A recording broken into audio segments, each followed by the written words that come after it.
welcome back to YutEn, where we connect with young entrepreneurs in Antigua and Barbuda. We are sharing stories of our young entrepreneurs to inspire and motivate you, the other entrepreneurs who wish to start a new venture.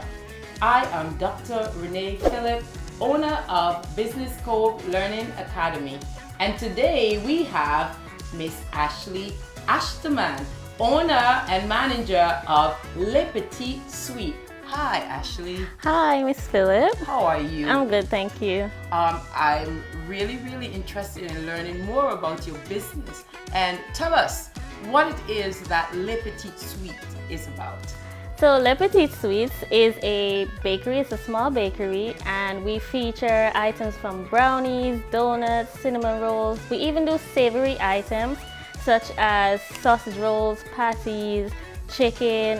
We also have like a snack box that we make. So some schools do request snack boxes from us. The snack boxes range from like $10 to $15. It just depends on what you want inside of your box. We also do sweet packages, and we feature cakes. Cakes are our specialty. Well, I heard that you spoke of something that is my specialty, brownies. Yes. And where were you when we were going to school to get those little snack boxes? Because I'm sure that business would have been sold out. So I like the fact that you were getting, innovative and creative in presenting your products, and you cater not only for adults, but you also cater for the school children. Yes. So I'm happy that at least you considered that target audience.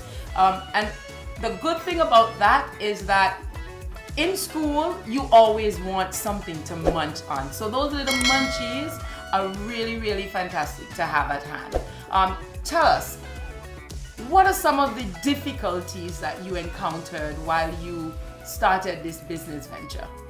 Some of the difficulties I encountered was finding the products, because there has been a scarcity worldwide of certain products. Sometimes when I do go back to get the item, it's not there, and then you'd have to change it, and sometimes the items can make the recipe different. So the items turn out like a different taste, or it has like a different texture. So it would be like the availability of ingredients, money management, because obviously the prices have gone up. Yes, greatly. And also media wise, there isn't really like a foundation or a plan that's set to help young entrepreneurs get their businesses out there. So you find that most times you have to like pay the buck to get your business out there, and it's not cheap, because even like the radio stations, they do cost a lot of money. Yes. And you have to pace yourself in order to get there. So I would say that those are the issues that I've faced with the business. Right. In terms of you as a young entrepreneur having that support, I can relate, and I think lots of other young entrepreneurs are facing that problem today, especially in Antigua and Barbuda. I think that we do not have, as you said, that platform, that that channel that would push the young entrepreneurs where they need to get future-wise. And it is so important to have that support, that motivation, that team. Mm-hmm. That you could go to, that support team that you could go to and understand, how do I overcome the challenges. So those challenges that you highlighted, how did you go about overcoming them for yourself? Mm-hmm. Well, what I would do is speak to wholesalers to find out when they will get a certain product in. Right. So let's say a certain wholesale doesn't have it this week, probably the other wholesale will have it. So even though I don't get it from one place, I get it from the next place the next week, and then I just rotate wholesalers until I do get enough of what I need to hold me out for a while. So you expanded your supply chain. Yes. Which is a next area in business, because lots of time as young entrepreneurs and as startup entrepreneurs, we are so loyal to that one or two supply chain that we forget that we could go and look further. And that is a good strategy that you did to rotate, because in that way you're looking at consistency of your output, which is your product. And one of the things that customers want, especially when it comes to their sweet treats, is consistency. Because you don't want to taste the cake one way today and be like, and then next week you're like, right. So I understand, that it is very important. And as you also mentioned, was money management and knowing how to, because we can't ever predict the price escalation and it varies. So I understand, I think, I'm not too certain, but I think that now that the COVID pandemic is over, that we are also going towards a recession. So that could also be one of the things that we don't normally plan for, which is essential in business, is to look at the impact of external factors that we have no control over. So what is the future goal of Les Petite Sweets? Where do you see the business going in the future? Well, the future goal is to have both a bakery and a restaurant. So the bakery will feel like the breads and certain treats for the bakery, for the restaurant, and then the restaurant would have like breakfast, lunch, and dinner. Yes. That's nice. I'm just here sitting down and thinking, do we have any other sort of businesses like that? So I'm seeing that you're getting all excited and creative in the process of, just growing the business. So we are really looking forward for something like that going forward. How do you get your name out there in terms of marketing? How do you get your name out there? I know lots of young entrepreneurs are utilizing the social platforms, the Facebook and Instagram and TikTok.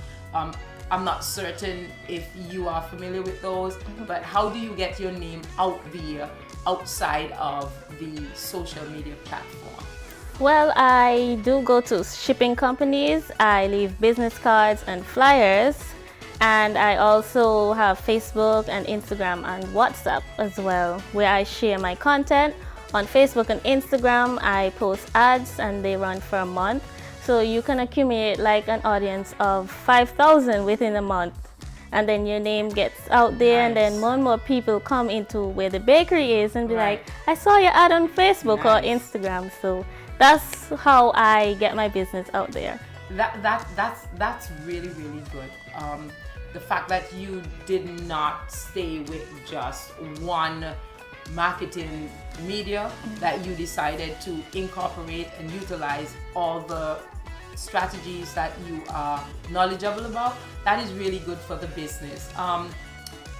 What would you tell young entrepreneurs who want to pursue a business venture, especially those in your industry, because it seems to be a trend now where we have quite a lot of persons who are interested in pastry and wanting to become chefs and just wanting to try their hand at food. I love pastry, but I don't see myself being any chef because I probably would eat all the food, but how would you encourage the other entrepreneurs who want to do startups like you?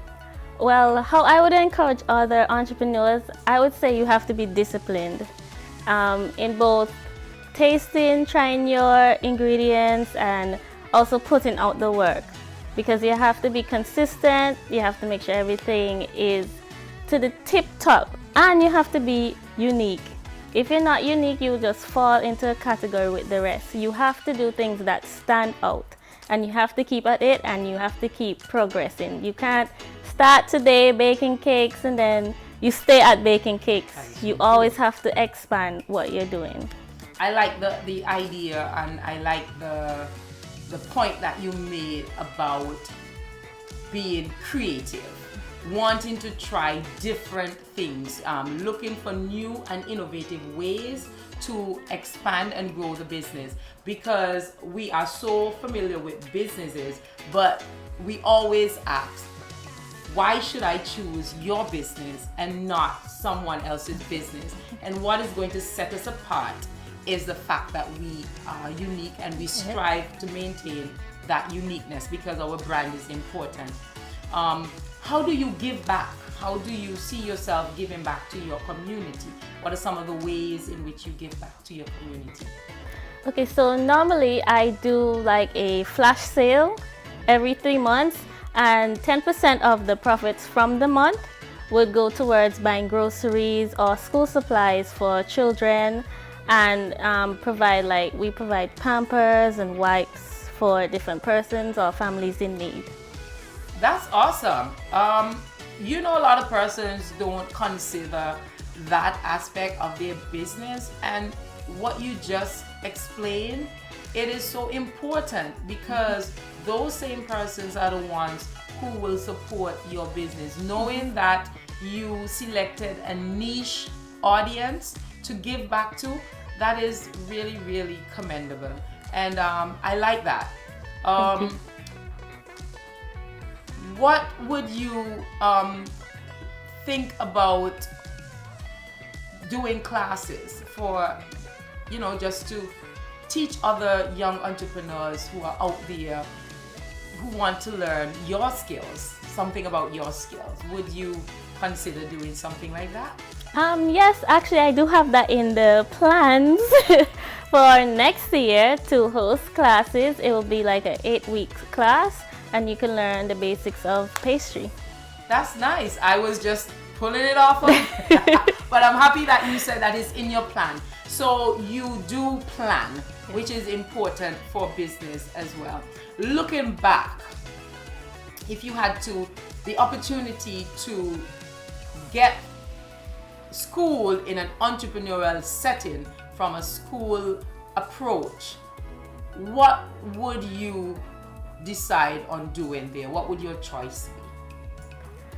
I think having a class, like an entrepreneurial class in every high school, would benefit us young persons going towards like figuring out what they would really like to do. If they would like to become like a lawyer or a doctor, or if they would want to own their own business like a bakery. Going through college, it was a bit of a tough time because I knew I wanted to be a chef, but I didn't know that I wanted to own a bakery. Right. So after college, and I worked 5 years at Jumbie Bay and then 2 years in Barbuda, I was like, something is missing. I just didn't feel complete. So I took on the opportunity and I said, okay, let me just do it. Throw everything out the window and just start my own business. And this was it. This is what was missing. I feel complete, I feel happy, and just seeing the smiles on my customers' faces, that just makes my day. That is so true, because at the end of the day, when I finish dealing with my clients and just getting that positive feedback, it makes you feel satisfied. It makes you feel complete. Not just about knowing that you're getting a profit, but knowing that you contribute something wonderful to someone else's life. So you are so correct, because entrepreneurship is a major part of our society, but in terms of our school curriculum, it is not facilitated the way it's supposed to be. And as you said, we never know where we're going to end up. Yes. Right. So we want to thank Ashley for coming out and sitting down with us today and for sharing with us her story. Guys, this is YutEn, where we connect with young entrepreneurs in Antigua and Barbuda. I am Dr. Renee Phillip. Until next time, bye.